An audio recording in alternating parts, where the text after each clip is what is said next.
everyone, and welcome back to Eye on a Time. Today we're going to take a look at this Pagani design that I featured in my last video with Erebus Ascent, where I just compared them because they're both made in China. Obviously they're two very different watches, two very different levels of finishing, but I wanted to just highlight what is good about this Pagani and what is bad. First of all, let's go ahead and take a look at the box and what comes with it. So this is the box I received. I ordered this off Amazon. It was $60. I didn't feel comfortable ordering off AliExpress. I know a lot of people are. I'm just not. And I know the official Pagani Design store has had some issues in the past with some shady stuff. So I just felt more comfortable on Amazon with the return policy and all that. Anyway, this is the box. You open it up. Got your warranty card, which I'm pretty sure that's just useless, honestly. And then you got a nice branded cloth here to wipe your watch down. And let's just go ahead and dig to the bottom of the box to see what else came with it. Came with this nice tag, which cool, but I don't need that, honestly. And then got extra links in there from when I sized it, and it came with a tiny little screwdriver to do the sizing. And this actually came in very handy. And this little guy actually came in very handy because on the inside of the clasp here, you have the little pin where it joins up together, the 2 points of the clasp.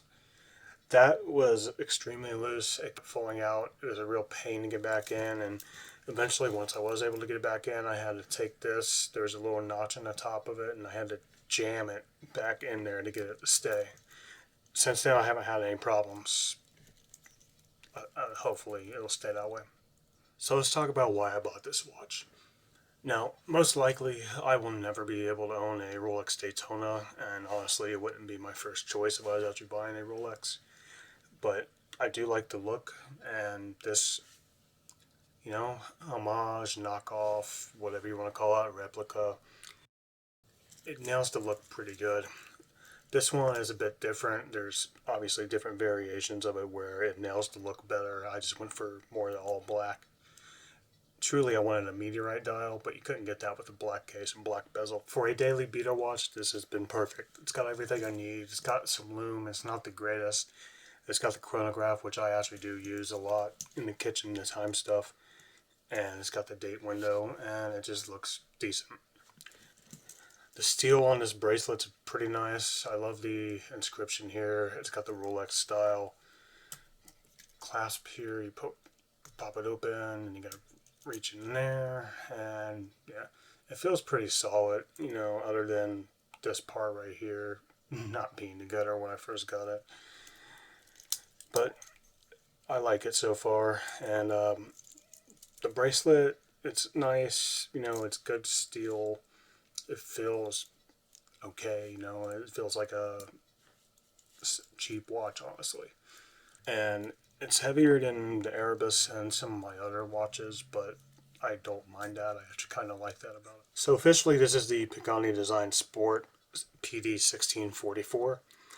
It has sapphire glass. They claim it has 100 meters of water resistance. It does have a screw-down crown and screw-down case back. I don't know how much I would trust that water resistance. I'm never going to take this into the water anyway, so it doesn't apply to me. So it's got a case diameter of about 40 millimeters right there. And if you go case the crown, it's about 43. Lug to lug.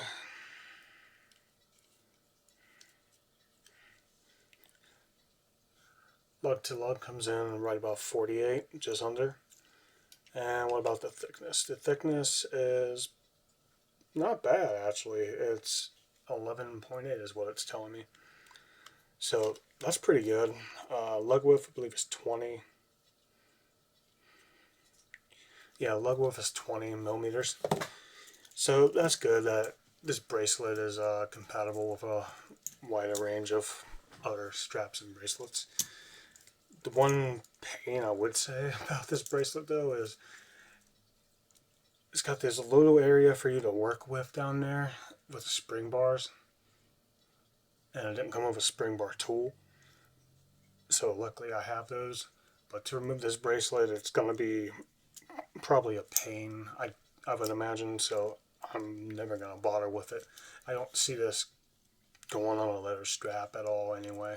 Just doesn't seem like it would match. Let's talk about the pushers. The pushers, they're grainy, honestly. They're not great. There's a lot of grit in there, but they function. And they have the screw down. And they do have the screw down ends here, so you can screw them down and not accidentally push it when they want to work. Sometimes they're pretty stiff as well, and they don't want to work like right now. So maybe they don't have that. That's up to you. So let's go ahead and give this chronograph a try. We'll hit the top pusher to get it started. And you can see that chrono hand, it's fairly smooth. It's obviously not completely smooth. I think it goes at about 4 beats per second with that mecha quartz movement. I'm not entirely sure. I'd have to look that up. Anyway, let's go ahead and stop it here. And you hit the reset button, snaps straight back instantly. That's pretty nice. And so when you're using the chronograph, you have your minutes over here and the 9 o'clock position. Your seconds, just in general, are down here in the 6 and a small second display, and then you have the 24-hour time at the 3 o'clock. The finishing on this case and on the bracelet, it's good. It's not the best, obviously, but you're paying such a low price. What do you expect, honestly? For $60, I'm very happy with it, though. I think it'll hold up as long as I want it to. You know, when the battery finally goes on this, maybe I'll replace it, maybe I'll just get a new watch, I don't know. And so as I mentioned, the Pagani Design 1644 comes in different variations with different colors. I went for the black on black just because I tend to like black on black if it's an option. And to further prove that point, here's a fossil watch. Yeah, I know, it's a fossil. I bought this because I was going on a date and I just wanted something to look good. It was before I really took watches seriously. Of course, I've always been a fan of watches, but I just never planned on buying anything more enthusiast oriented. So we'll say that the Pagani Design bracelet, definitely it feels better than the fossil, heavier. The finishing quality, I'd say, is roughly the same, although probably better on the Pagani. I haven't worn the Pagani long enough to really tell like I have the fossil. I will say though that on this fossil you get the spring bars that dig into your wrist, whereas obviously you don't get that on the Pagani, especially since they're recessed down in there. So paid $60 for the Pagani, and at the time I paid roughly $50 for this fossil. This Pagani is so much better, clearly, than the fossil. So if that's what you're comparing it to, and if you're comparing it to things like Timex, some Casios, you know, it's not a terrible option. As an American, I don't like buying Chinese products as much as possible. So I got this watch just because it was cheap and it's not giving the Chinese too much money. Now, how long this holds up is, you know, remains to be seen. I don't expect it to hold up more than a few years, maybe, if that. But that would give me more than enough use for that $60. That said, if there's an American or a European company that put out this quality of a chronograph for this cheap, I would go there first. Real quick before we go, I just wanted to show off that loom there. It's there, like I said, it's not particularly strong, doesn't last very long, but it does have some loom. That's going to wrap up this review, guys. As long as you know what this Pagani is going into it and you have those kind of expectations in mind of what it actually is and what you should expect realistically, I don't think this is a bad pickup. But that was just a short, quick video on this Pagani Design.